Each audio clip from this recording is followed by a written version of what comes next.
Hi guys, welcome to I dream media.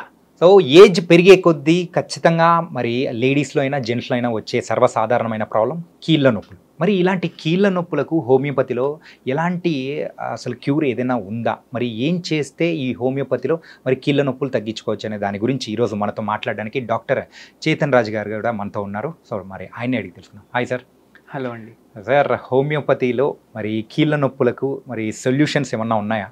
కీళ్ళ నొప్పులకి చాలా మంచి సొల్యూషన్ ఉంటుంది హోమియోపతిలో. అండ్ ఇప్పుడు వితౌట్ సైడ్ ఎఫెక్ట్స్ ఉంటాయి మన మందులు. ఓకే. సో ఎట్లయితే పేషెంట్ రెగ్యులర్లీ మన దగ్గర ట్రీట్మెంట్ తీసుకుంటారు కదా, over a period of time వాళ్ళ కీళ్ళ నొప్పులు తగ్గిపోతాయి. So without any side effects. Without side effects మళ్ళీ రావు లైఫ్లో అని కూడా నేను చెప్తాను పేషెంట్స్కి. కానీ దానికోసం కొన్ని లైఫ్ స్టైల్ చేంజెస్ కూడా వాళ్ళు పాటించాలి. సో వాళ్ళకి మళ్ళీ లైఫ్లో రావు. అసలు ఈ కీళ్ళ నొప్పులు అనేది కూడా ఎందుకు వస్తూ ఉంటాయి సార్? ఆ ఏజ్ వల్ల వస్తుంటాయా, లేకపోతే ఈ మధ్య ఏజ్తో సంబంధం లేక కూడా వచ్చేస్తూ ఉన్నాయి? అవును, ఇంతకుముందు ఎట్లుండే 40 ఇయర్స్ దాటిండ్రు, 50 ఇయర్స్ దాటిండ్రు అంటే మోకాలు నొప్పులు, మెడ నొప్పి, నడుము నొప్పి స్టార్ట్ అవుతుండే. కానీ ఒక సర్వే వచ్చింది హిందూ న్యూస్ పేపర్లో ఒక 1.5 year బ్యాక్ అనుకుంటా. 50% of Indians suffer with back pain, 30% of Indians suffer with knee pain. 30%? వాళ్ళకి ప్రాబ్లమ్ స్టార్ట్ అయిపోతాయి. చాలా రోజులు మనం ఇగ్నోర్ చేస్తాం. అప్పటికి అది ఆస్టియో ఆర్థరైటిస్ లాగా మారిపోతుంది, లేదంటే కొందరికి గౌట్ ఆర్థరైటిస్ లాగా మారిపోతుంది, కొందరికి రుమటాయిడ్ ఆర్థరైటిస్ ఉంటుంది, కొందరికి సోరియాటిక్ ఆర్థరైటిస్ ఉంటుంది. ఆర్థరైటిస్లో అంటే జాయింట్ పెయిన్స్, ఇవి 100 రకాలు ఉన్నాయి. సో ఎందుకు అవుతుంది, మనం ఎప్పుడైతే జాబ్ స్టార్ట్ చేస్తాం కదా 25, 26, 27, అప్పుడు ఆటోమేటికలీ మనం క్రికెట్ ఆడడం ఆపేస్తాం. లేకపోతే గల్లీలో, ప్రతి గల్లీలో మనం ఎట్లయితే స్కూల్లో ఉన్నప్పుడు, కాలేజ్లో ఉన్నప్పుడు మనం ఆడుతుండే మన గల్లీలో క్రికెట్, అవన్నీ ఆగిపోతాయి. ఫిజికల్ యాక్టివిటీ ఆగిపోతుంది. దాని తర్వాత మన వెయిట్ పెరుగుతుంది. ఇప్పుడు వెయిట్ పెరిగినప్పుడు ఆ బరువు ఎక్కడ పడుతుంది? మన మోకాల మీద పడుతుంది. సో మన బిఎంఐ ప్రకారం మన వెయిట్ ఉండాలి. ఎంత బరువు మన మోకాల మీద పడాలి అంత బరువు పడాలి. అయితే దానికన్నా ఎక్కువ బరువు మీరు మోస్తున్నారంటే, ఇప్పుడు 100 kgs ప్లస్ ఉన్నాడు పేషెంట్, 130 kgs, 140 kgs ఉన్నారు అనుకోండి పేషెంట్స్, ఇద్దరిని ఎప్పుడు వాళ్ళు మోసుకునే ఉన్నారు. ఓకే. సో అలా అయినప్పుడు డ్యామేజెస్ యంగర్ ఏజెస్లోనే స్టార్ట్ అయిపోతాయి. అదొకటి. మళ్ళీ విటమిన్ డి డెఫిషియన్సీ ఒకటి. ఇప్పుడు చాలా మందిలో మనం చూస్తున్నాం vitamin D deficiency. Vitamin D ఎప్పుడైతే ప్రొడ్యూస్ అవ్వదు సరిగా, మన బాడీ కాల్షియం అబ్జార్బ్ చేయదు. కాల్షియం అబ్జార్ప్షన్ తగ్గిపోతే ఆటోమేటికలీ మన బోన్స్ వీక్ అయిపోవడం స్టార్ట్ అవుతుంది. సో చిన్న చిన్న పిల్లలకి కూడా విటమిన్ డి డెఫిషియన్సీ ఉంది ఇప్పుడు. స్పెషలీ సిటీస్లో ఉన్న వాళ్ళకి 90% పాపులేషన్కి విటమిన్ డి డెఫిషియన్సీ ఉంది. అండ్ దాని మీద ఇప్పుడు పిల్లలు మీరు చూడండి, స్కూల్కి వెళ్తారు కదా, ఏ టైం పోతారు? మార్నింగ్ 7:30 స్టార్ట్ అయిపోయింటారు. ఇప్పుడు 7th class, 8th class, 9th class, 10th క్లాస్లో IIT coaching, NEET coaching, medicine coaching అనేసి మార్నింగ్ 7-7:30కి పోయి నైట్ 7 o'clockకి ఇంటికి వస్తారు. అంటే సన్ రైజ్ టైంలో వెళ్తున్నారు, సన్సెట్ తర్వాత ఇంటికి వస్తున్నారు. అండ్ వాళ్ళ బ్యాగ్ కూడా ఎంత బరువు ఉంటుంది. కొందరు పిల్లలు ఎంతో నడుచుకుంటూ పోతారు, ఎంత ఎక్కువ బరువు వాళ్ళు క్యారీ చేస్తున్నారు. సో అదే ఏజ్లో ఎన్నోసార్లు వాళ్ళ మోకాలు డ్యామేజ్ అవ్వడం స్టార్ట్ అవుతాయి. ఓకే. అండ్ వాళ్ళకి స్లీప్ సరిగా ఉండదు, ఎందుకంటే కాంపిటేటివ్ వరల్డ్ అయిపోయింది. దానివల్ల కూడా అవుతుంది. మళ్ళీ విటమిన్ డి ఆల్రెడీ తక్కువ ఉంది, స్పెషలీ సిటీస్లో. ఎందుకంటే ఇప్పుడు ఊర్లలో ఎవరైతే ఉంటారో వాళ్ళకు విటమిన్ డి ఎన్నోసార్లు సఫిషియంట్ ఉంటుంది. కానీ సిటీస్లో స్పెషలీ 90% పాపులేషన్కి ఎందుకు ఈ ప్రాబ్లం వస్తుందంటే, ఇప్పుడు మనం ఏం చెప్తాం, విటమిన్ డి మీ బాడీ ప్రొడ్యూస్ చేస్తుంది. ఎప్పుడు ప్రొడ్యూస్ చేస్తుంది? మనం సన్లైట్కి ఎక్స్పోజ్ అవుతే ప్రొడ్యూస్ చేస్తుంది. పేషెంట్కి మనం చెప్తాం సన్లైట్కి ఎక్స్పోజ్ అవ్వండి, వాళ్ళు ఏం చేస్తారు? కార్లో ట్రావెల్ చేస్తారు కదా, మేము ఎక్స్పోజ్ అవుతున్నామని అనుకుంటారు. లేదంటే ఒకవేళ ఫ్రెంచ్ విండోస్ ఉంటాయి ఎంతోమంది ఇంట్లో, ఆ విండో క్లోజే ఉంటుంది, గ్లాస్ లోపటి నుంచి సన్లైట్ వస్తుంది. సో యూవీబీ రేస్ ఉంటాయి, ఇవన్నీ గ్లాస్ ఆపేస్తుంది అనమాట.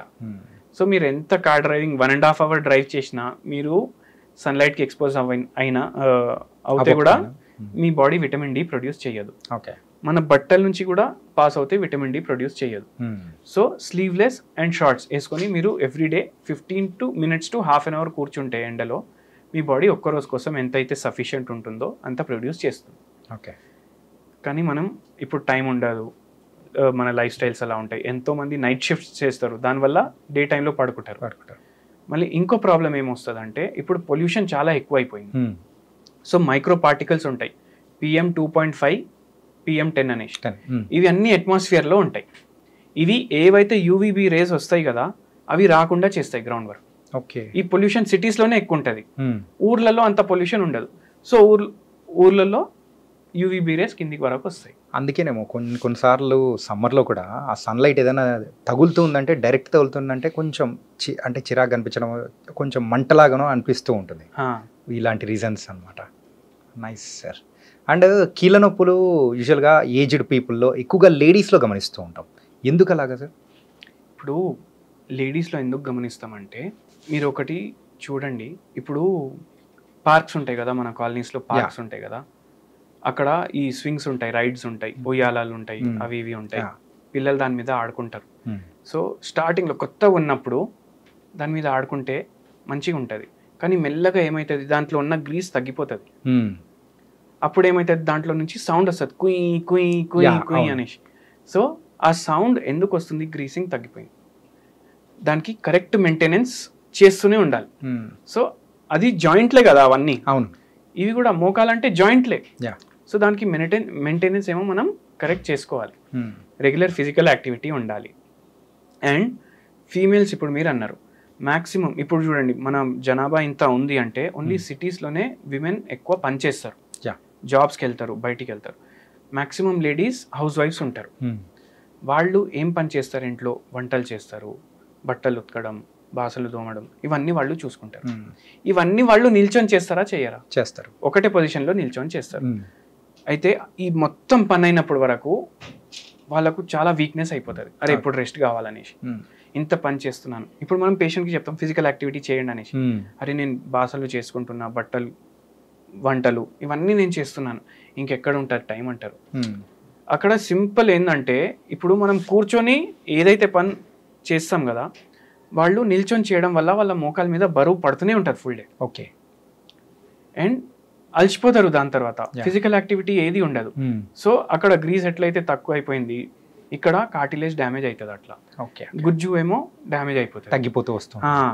ఎట్లయితే ఎక్సర్సైజ్ ఉండాలి అట్లా లేదు. మనం అనుకుంటాం ఎక్సర్సైజ్ అవుతుంది అనేసి, కానీ లేదు, అంత క్యాలరీ మనం బర్న్ చేయట్లేదు. ఎట్లా మన జాయింట్ స్ట్రాంగ్ అవ్వాలి, దానికి ఏ ఎక్సర్సైజ్ కావాలి ఆ ఎక్సర్సైజ్ మనం చేస్తలేం. మనం నిల్చొని పని చేస్తున్నాం, రైట్, కానీ అది ఇట్ ఈస్ నాట్ సఫిషియంట్. దానివల్ల మన మోకాల మీద ఎక్కువ బరువు పడుతుంది. మళ్ళీ ఇంకోటి ఏమవుతుంది, ఇప్పుడు with period of time ladies తొందరగా వెయిట్ గెయిన్ చేస్తారు, అండ్ దానివల్ల వాళ్ళ మోకాల మీద ఎక్కువ బరువు పడుతుంది. అందుకే విమెన్లో ఎక్కువ మోకాల నొప్పులు మనకు కనిపిస్తాయి. అండ్ హోమియోపతిలో మరి ఎలాంటి మెడిసిన్స్ ఎన్ని రోజులు వాడితే ఈ కీళ్ళ నొప్పులకు మనకు సొల్యూషన్ దొరికే అవకాశం ఉంటుందంటారు? ఇప్పుడు జస్ట్ స్టార్టింగ్ స్టేజెస్లో ఉందనుకోండి, ఇప్పుడు ఒక ఇంజురీ అయింది, చిన్న ఇంజురీ అయింది, స్ప్రే అయింది, దానికి వాళ్ళకి జాయింట్ పెయిన్, మోకాల నొప్పులు అవుతున్నాయి, అవి వారం రోజులు 10 రోజుల్లో తగ్గిపోతాయి. ఓకే. కానీ ఒక్కొక్కసారి ఆస్టియోఆర్థరైటిస్ అయింది అనుకోండి, వెయిట్ పేషెంట్ది నార్మల్ ఉంది, అది ఒక 3 months to 6 monthsలో తగ్గిపోతుంది. ఓకే. బై ఛాన్స్ బరువు ఎక్కువ ఉంది, చాలా డ్యామేజ్ అయింది, గుజ్జు కూడా డ్యామేజ్ అయింది, అయితే అప్పుడు టైం పడుతుంది కొంచెం. ఒక్కొక్కసారి 1 year, 1.5 years. ఒక్కొక్కసారి ఏమవుతుంది, రుమటైడ్ ఆర్థరైటిస్ లేదంటే సోరియాటిక్ ఆర్థరైటిస్, ఇవి ఏంటంటే జాయింట్స్లో వచ్చినాయి ప్రాబ్లమ్స్, కానీ ఇవి ఆటో ఇమ్యూన్ ప్రాబ్లమ్స్. అంటే మన బాడీలో ఏదైతే ఇమ్యూన్ సిస్టమ్ ఉంటుంది అది అక్కడ ఉన్న సెల్స్ని హార్మ్ఫుల్ అని అనుకుంటుంది. ఓకే. అండ్ దాన్ని డ్యామేజ్ చేయడం స్టార్ట్ చేస్తుంది. ఇవి ఇన్క్యూరబుల్ అనేసి అంటారు. ఓకే. కానీ ఇవి కూడా హోమియోపతి తోటి రివర్స్ అవుతాయి. లాస్ట్ అండ్ ఫైనల్గా నేను అడగాలనుకున్నది ఏంటంటే, ఈ హోమియోపతి ద్వారా పర్ఫెక్ట్ సొల్యూషన్ అనేది ఈ కీళ్ళ నొప్పులకు దొరుకుతుందా? ఏ వ్యాధి వల్ల కూడా కీళ్ళ నొప్పులు వస్తే హోమియోపతిలో చాలా మంచి ట్రీట్మెంట్స్ ఉంటాయి దానికి. ఓకే. అండ్ నేనైతే సజెస్ట్ చేస్తాను అందరికీ హోమియోపతి వాడండి అనేసి. Okay. So thank you so much sir for coming here. And homeopathy ద్వారా మరి కీళ్ళ నొప్పులను కూడా మరి అయితే పర్ఫెక్ట్గా కంప్లీట్గా తగ్గించుకోవచ్చు అని కూడా చెప్పారు. థ్యాంక్ యూ అండి. సో గైస్, మొత్తానికైతే హోమియోపతిలో అయితే చాలా మంచి ట్రీట్మెంట్ ఉంది. కీళ్ళ నొప్పుల ద్వారా ఎవరైతే మీరు సఫర్ అవుతున్నారో మరి హోమియోపతి ట్రీట్మెంట్ తీసుకున్నారంటే పర్ఫెక్ట్ సొల్యూషన్ అని కూడా ఇక్కడ డాక్టర్ చేతన్ రాజు గారు కూడా చాలా చక్కగా చెప్పేశారు. మరో ఇంటర్వ్యూతో మళ్ళీ కలుద్దాం. అంతవరకు take care. This is your Chanakya. See you.